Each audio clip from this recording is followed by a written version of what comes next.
न्याय, पराक्रम और आदर्श शासन की अद्भुत गाथा। हर हर महादेव। पिछले भाग में हमने मंगलनाथ मंदिर और उज्जैन के ज्योतिष महत्व के बारे में जाना। अब हम उस महान राजा की कथा सुनेंगे जिनका नाम उज्जैन की पहचान बन चुका है, सम्राट विक्रमादित्य। भारतीय लोक कथाओं में विक्रमादित्य का आदर्श राजा माना गया, महान योद्धा और न्यायप्रिय शासक के रूप में भी याद किया जाता है। विक्रमादित्य के बारे में कहा जाता है उनका शासन काल उज्जैन का स्वर्ण युग था।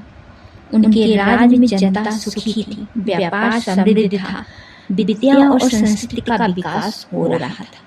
राजा स्वयं धर्म और न्याय का पालन करते थे, इसी कारण प्रजा उनका अत्यंत सम्मान करती थी। विक्रमादित्य की सबसे बड़ी विशेषता उनका न्याय था। कहा जाता है वे किसी भी निर्णय से पहले दोनों पक्षों को ध्यान से सुनते थे। वे गरीब और अमीर में कोई भेदभाव नहीं करते थे। उनके लिए सबसे महत्वपूर्ण था सत्य जानना, इसी कारण उनकी ख्याति दूर दूर तक फैल गई। राजा विक्रमादित्य के दरबार में 9 महान विद्वान थे। इन्हें 9 रत्न कहा जाता था। इन सब में प्रसिद्ध थे कालिदास। कालिदास के अनेक काव्य नाटक रचे हैं, जिनका साहित्य आज भी हम विशेष स्थान देते हैं और पढ़ते हैं।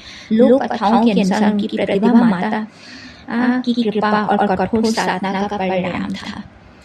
विक्रमादित्य से जुड़ी सबसे प्रसिद्ध कथाओं में से एक है सिंहासन बत्तीस। कहते हैं उनके पास एक अद्भुत सिंहासन था। उस सिंहासन पर 32 दिव्य प्रतिमाएं थी।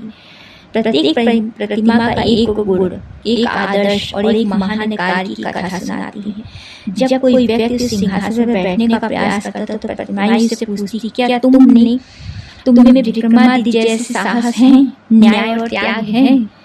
इस कथा से ये संदेश है कि महान पद प्राप्त करना आसान है, लेकिन महान चरित्र बनना कठिन। एक अन्य प्रसिद्ध कथा है विक्रम और बेताल। कहा जाता है राजा विक्रमादित्य एक बेताल को पकड़कर लाने का कार्य दिया गया था। बेताल हर बार एक नई कहानी सुनाता और अंत में एक प्रश्न पूछता। यदि राजा उत्तर जानते हैं तो जानते हुए भी चुप हो जाते तो उनका सिर फट जाता, और यदि उत्तर देते तो बेताल फिर उड़ जाता। इस प्रकार अनेक कथाओं के माध्यम से बुद्धि, न्याय और नैतिकता की शिक्षा दी। लोक मान्यताओं में विक्रमादित्य को भगवान महाकाल का महान भक्त भी माना जाता था। वे महत्वपूर्ण निर्णय लेने से पहले भगवान महाकाल का स्मरण जरूर करते थे। उज्जैन के मंदिरों में धार्मिक परंपराओं को संरक्षण देने का श्रेय भी उनके नाम से जोड़ा जाता है। विक्रमादित्य की कथाएं हमें सिखाती हैं न्याय सबसे बड़ा धर्म है। शक्ति का उपयोग जनता की रक्षा के लिए होना चाहिए। विद्वान और ज्ञान का सम्मान हमेशा करना चाहिए। सच्चा राजा वही है जो स्वयं से पहले अपनी प्रजा के बारे में सोचता है। विक्रमादित्य का कारण उज्जैन केवल एक नगरी नहीं रहा, वहाँ ज्ञान, संस्कृति और धर्म का प्रतीक भी बन गया।